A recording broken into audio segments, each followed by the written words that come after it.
అన్ని అందుతున్నాయి. ఇంకేం చెప్పాలి? మా బంధ మా శారదాలు మధ్యాహ్నాలు చెప్పాలి. ఎంతమంది పిల్లలు ఉంటే వాళ్ళకి 15,000 ఇస్తాడు. 15,000 ఎంతమంది ఉంటే అంతమందికి 15,000. ఎంతమంది మహిళలు 18 సంవత్సరాలు నిండిన మహిళలు 15,000 30,000 ఇస్తాడు.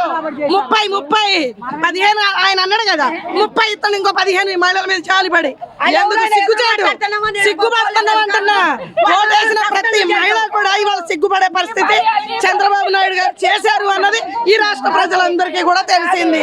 ఇప్పుడు రా నీకు 15 నీకు 15 నీకు 15 నీకు 18 సంవత్సరాలు మా నిండిన మహిళలకు 1500 ఉచిత గ్యాస్ ఇప్పుడు ఎలక్షన్ పెట్టమాను.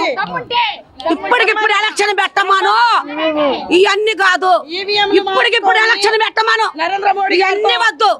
ఎవరితో లేకుండా ఇప్పటికిప్పుడు ఎలక్షన్ పెట్టి రమ్మను. బరాబర్ ఇప్పటికిప్పుడు ఎలక్షన్ పెట్టి రమ్మను. అంటే వైసీపీ మీద వ్యతిరేకత వల్లే కూటమి ప్రభుత్వాన్ని పట్టం కట్టారు. ఎవడు పట్టం కట్టలా, పట్టం కట్టలా. మేము బియ్యం టచ్ చేసి ముందలుగానే మన ఏమన్నా చేయాల్సింది చేసామని ఢిల్లీ ముందలుగానే పోవటం కాదు.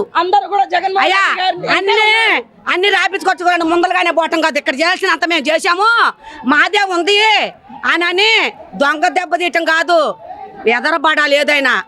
దొంగ దెబ్బ ఎవడంత పిల్లడికి ఇచ్చి పడవరంటే పడుతాడు. దొంగ దెబ్బ తట్టుకోలేకపోయారు. తట్టుకోలేక అది అన్ని అందరికి తెలుసు, చిన్న పిల్లలకు కూడా తెలుసు. ట్యాంపరింగ్ ద్వారా గెలిచారు, ఈవీఎంలు మార్చారన్న విషయం కూడా ఈ రాష్ట్ర ప్రజలందరికీ తెలుసు. చంద్రబాబు నాయుడు మనసు కూడా తెలుసు. మరి ఎవడాదుకున్నాడండి? ఎవడన్నా వచ్చి ఒక 500 ఇచ్చాడా? ఒక కేజీ బియ్యం ఇచ్చాడా? కరోనా టైంలో 3 సంవత్సరాలు కరోనాకి రికార్డు సృష్టించాడు. అది గొప్పతనం. జగన్ అంటే అల్లా తప్ప కాదు. కరోనా టైంలో ఎవడు ఆదుకున్నాడు? వైసీపీ వాళ్ళకి అనుకూలంగా ఉన్న వాళ్ళకి పథకాలు మొత్తం జారీ వేశారు అన్నారు కదా. అన్నారా? అన్నదే ఈ దేశం మొత్తం రమ్మనండి. ప్రతి 50 ఇళ్లకి, ప్రతి 50 కుటుంబాలకి నేరుగా పొద్దున్నే తెల్లవారుజాము నుంచి రాత్రి వరకు ప్రతి వాలంటీ కష్టపడి ప్రతి ఇంటికి సంక్షేమం అందింది అంటే అది జగన్మోహన్ రెడ్డి గారి ఘనత కాదా? వాళ్ళ కళ్ళు ఏమైనా మూసుకుపోయినాయా? వాళ్ళ చెవులు ఏమైనా మూతపడిపోయినాయా? వాళ్ళకి తెలియదా అంటున్నా.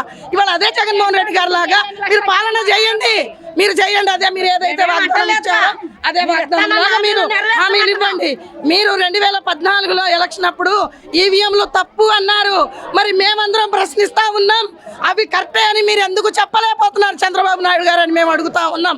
ఇవాళ ఈ కృష్ణా జిల్లా, ఇవాళ మన ఏపీలో 13 జిల్లాలో మహిళలు అందరం కూడా మేము డిమాండ్ చేస్తా ఉన్నాం. నువ్వు బయటికి రా, నువ్వు మొన్నెందుకు నోరిప్పలేదని అడుగుతా ఉన్నాం.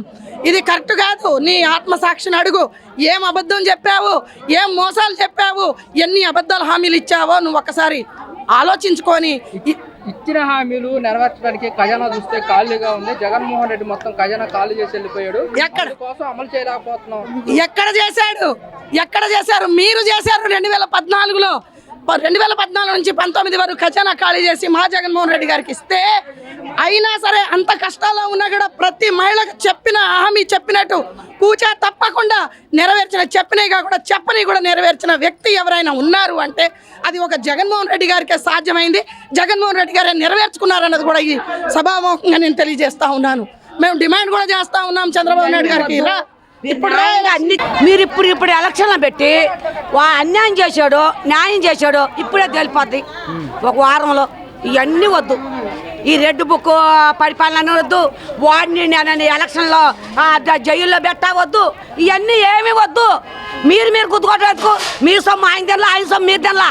ప్రజల సొమ్ము తినడానికి వచ్చారేమో వింటున్నావా? ప్రజల సొమ్ము కోసం మీరు గుద్దులాడుకోవడం ఎందుకు? ప్రజల సొమ్ము కోసం మీరు గుద్దులాడుకోవద్దు. ఇప్పుడు ఎలక్షన్ పెట్టండి, పెట్టి ఎవరిది న్యాయం అనుకుంటే వాడితే వస్తుంది.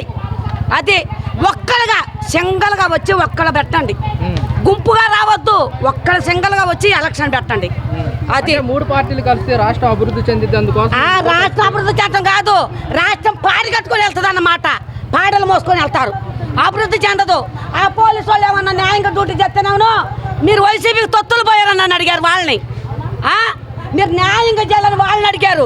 ఎవరైనా కొద్దిగా నీతిగా నిలబడి ఉంటేనేమో వాళ్ళని సస్పెండ్ చేయటం. వాళ్ళు ఏం చేయగలుగుతారు చెప్పు? వాళ్ళు ఎన్నో బాధలు పడి చదువుకొని, తల్లిదండ్రిని పిల్ల అందరూ వదిలేసి చదువుకొని రెయ్యి బొగులు అనకుండా డ్యూటీలు చేసి, కరోనా టైంలో కూడా వాళ్ళు చేసిన వారు వాళ్ళు చేశారు. వాళ్ళని అంటారు అంత తప్పుడే వరంగా కాదు, న్యాయబద్ధంగా రండి ఎవడైనా కానీ.